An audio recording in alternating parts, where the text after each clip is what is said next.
Shameless tour in Vinewood. Get him right here. As I am contractually obliged to say, buckle up, everyone. It's showtime. We should chill sometime.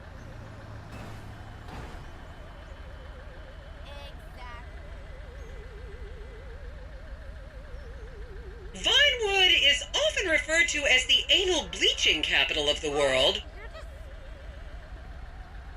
This is going to be great. No fucking way. That's a sexy car. This is gonna be mega. Nice ride and stuff. Holy shit. On your right, you'll see the world-famous Gentry Manor Hotel, a legendary party hangout for actors and rock stars and people trying to have sex with actors and rock stars. Built in 1921, it's been the scene of some classic Vinewood scandals over the years. One of my personal favorites was Al DiNapoli's overdose in 2002 after a chimpanzee blasted an 8-ball up his rear door with a water pistol. Fantastic! They say that on any given day there are at least 2 dead party girls in the trash cans round back. Isn't that great? Okay, smartphones at the ready, celeb spotters. We are now approaching the legendary nightclub, the Dungeon Crawler. Opened in 1996, the club is famously owned by actor Bruce Spade, who has a custom-built elevated VIP table so that he looks the same height as everyone else. It remains one of Vinewood's hottest night spots for the rich and famous to do drugs and date rape impressionable fans. Play your cards right, and that could be you! The Dungeon Crawler was in the news again recently when comedian Morgan Chester allegedly ran over a doorman in his SUV for not laughing at one of his jokes. You're fucking not right. This job is killing That me. is messed up.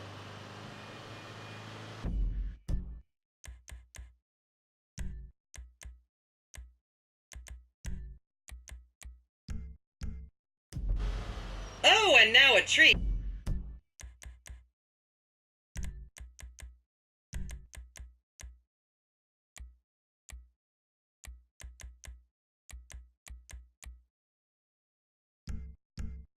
For you closet glam rockers on board, we're coming up to the infamous Tequila La Rock Bar. Back in the day, this was a restaurant run by the mob until it got shut down over the Adam's apple in the soup controversy of 1982. It reopened as the Tequila La Bar in 1983 and soon became a mecca for hair metal bands and fans from across the country. It's rumored that the Love Fist song Dangerous Bastards was written about a night they partied here on mescaline with some transgender twins.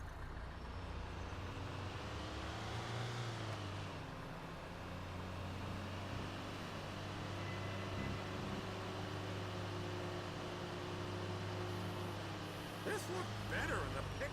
Now, this house up ahead is one of the many private residences of action movie director Mark Fostenberg. Fostenberg still maintains he was out of town when a 15-year-old Mexican girl was found dead in his pizza oven in 2007. The case was settled out of court and all charges were dropped. The girl's family now live on the next street. So this is the house of television exercise guru The Craze. You might have seen him degrading himself recently on Rehab Island. Do any of you remember the 80s? Huh, strange times. People didn't go to the gym back then. They did jumping jacks in front of the TV in leg warmers and headbands. The Craze swapped his gold lame leotard for a crack pipe in the 90s, but is reportedly now clean and in the best shape of his life. That's Vinewood's code for he's trying to make a comeback.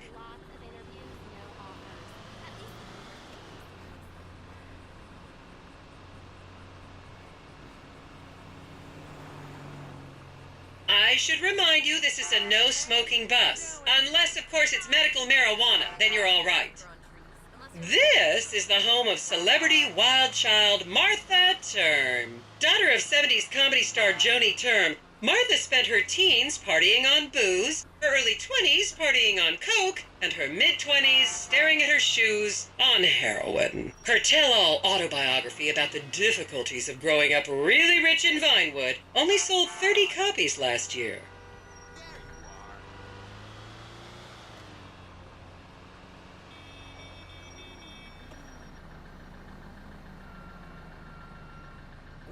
It's new. It's really zen.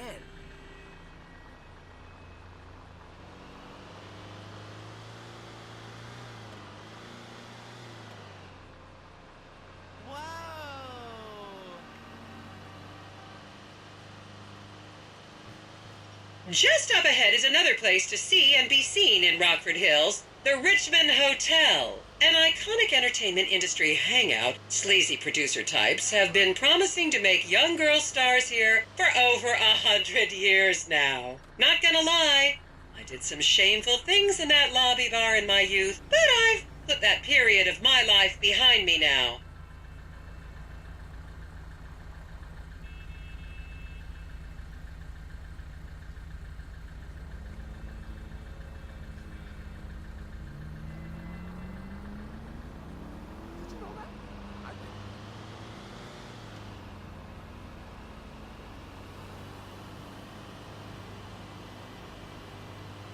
I was a member of the jury in the 1991 movie Last Will and Testament. They cut my line.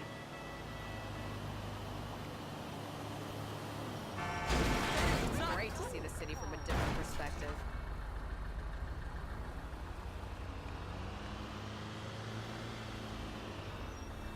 I can't help thinking we should have stayed at home.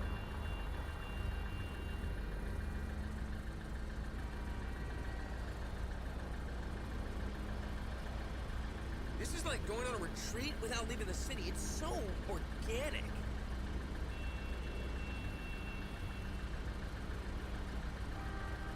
Is everyone having fun?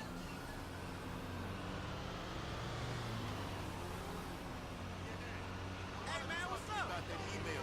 How you doing? Here you can see the landmark Weasel Theater, which was opened here in Morningwood in 1930. Some of the biggest movies in history have premiered at this theater, including Blue Blood, Shoulder of Orion, and The Many Wives of Alfredo Smith. You might remember the controversial premiere of the gladiator comedy Lions and Donkeys in 1984, when star Chip Hampton walked up the red carpet with two slaves in chains. That's just wrong.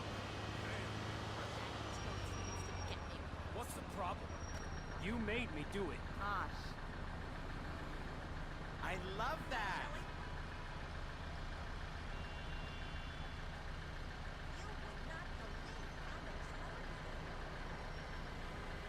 Quick, get a pic.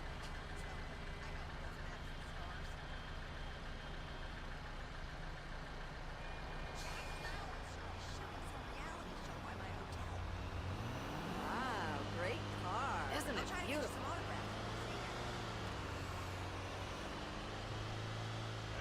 What up, homie? Why do you keep calling?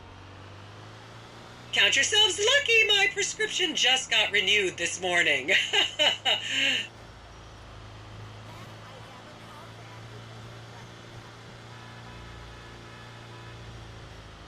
And now to our left, ladies and gentlemen, is the famous Richards Majestic Studios. The product placement for classics like Nelson and Naples and Rum Runner, and the not-so-classics like Vinewood Zombie and Shoulder of Orion 2 was shoehorned into the final edits right behind those very gates. Everyone has a favorite Solomon Richards movie. An American Divorce really helped me through a difficult time when I was bankrupting my first husband. Oh, come on, don't people in the Midwest watch movies? You must have seen Defender of the Faith.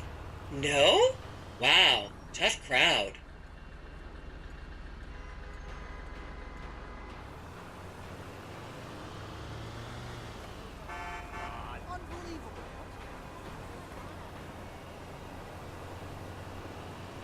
Well, I don't see what all the Boring shit!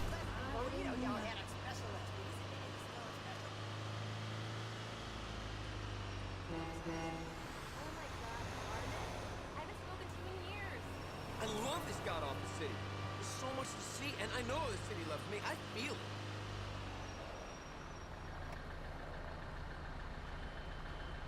I feel so clear and clean.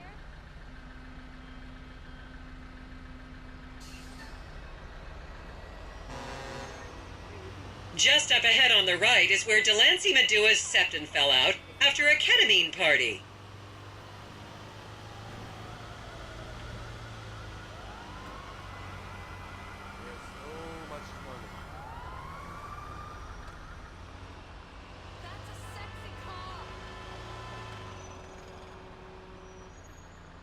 Isn't it nice to get away from your desk for a while?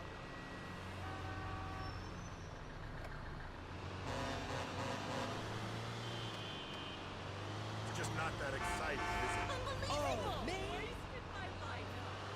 Oh, what kind of monster are you? Okay, people, get those cameras out. This is Portola Drive. You won't get a better chance to spot a celebrity in its natural habitat. As you can see, the recession hasn't hit this part of town very hard. These are some of the most offensively high-end designer stores in the country. And now, some fun trivia for you.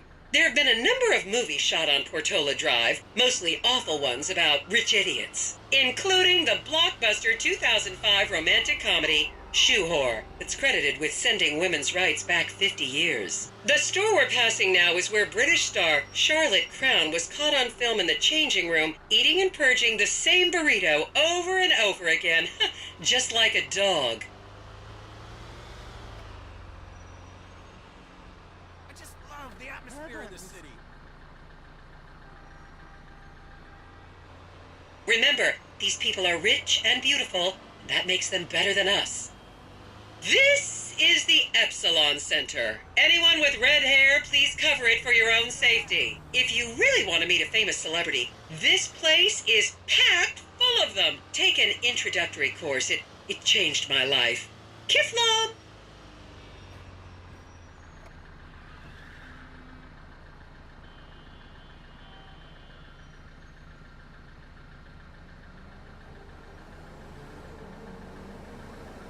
This is like going on a retreat without leaving the city. It's so organic.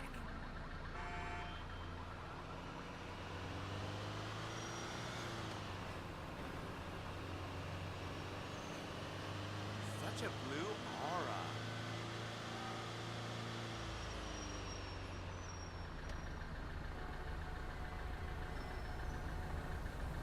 So much culture.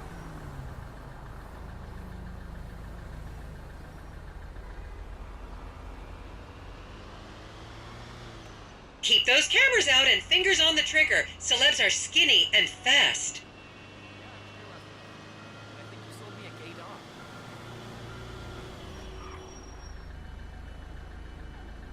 It's great to see the city from a different perspective.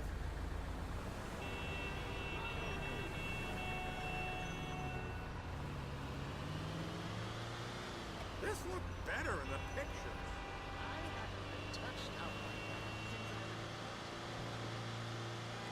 She is the worst casting director.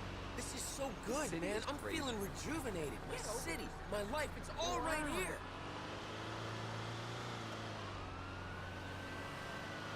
To the left, you'll see a spot where a pizza boy claims that Play PG Jackson asked him to remove his shorts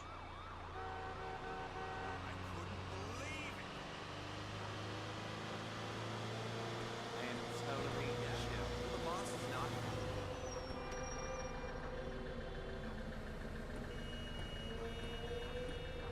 This is giving me such a fresh look at this place.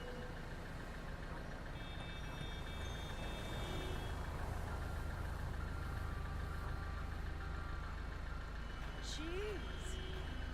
We should do this more often.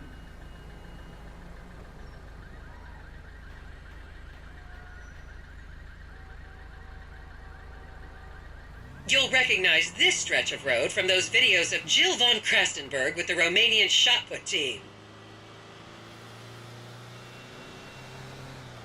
It's just not that exciting, is it? And here is City Hall. This is where the mayor's office is, if any of you care. You might recognize this building from the 20-minute final dogfight to save Earth in the movie Invasion Los Santos.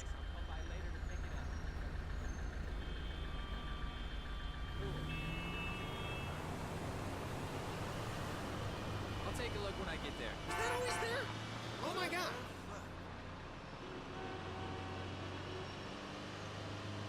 Absolutely. She's family. That sounds horrible. Don't you just love people you've never met and would have you arrested if you came within 10 feet of them?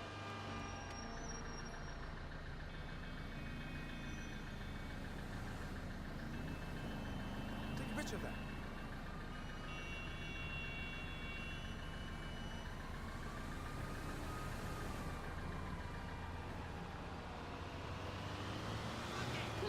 Isn't that cool?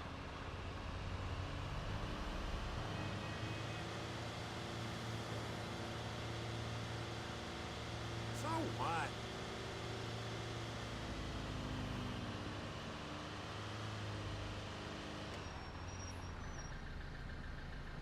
Please refrain from taking photos of ethnic minorities. They could be gang members.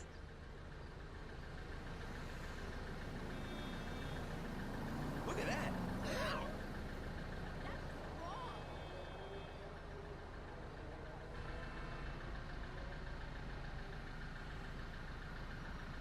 It's like looking into your own soul.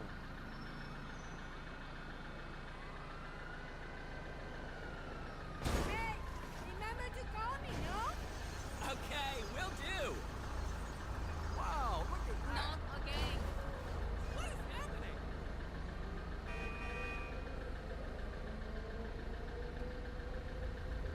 The next corner is where actor Scott Stevens famously prolapsed after a failed party trick. Oh, that's lovely.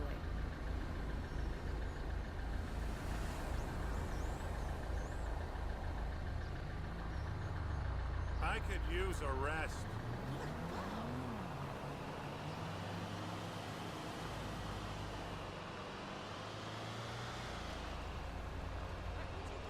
Is that all? And here we have the beautiful Oriental Theater. Riots broke out on the theater's opening night in 1928 as desperate fans tried to get upskirt shots of the legendary silent movie star Miriam Turner, much like you're doing today, except with really heavy cameras. My daughter tells me it isn't politically correct to say Oriental anymore, but considering some of the other common terms for Asians in the 1920s, the name could have been a lot worse. There's a saying that to go to Los Santos and not see the Oriental Theater is like going to China and not visiting a burger shop. I've never really understood what that means, but...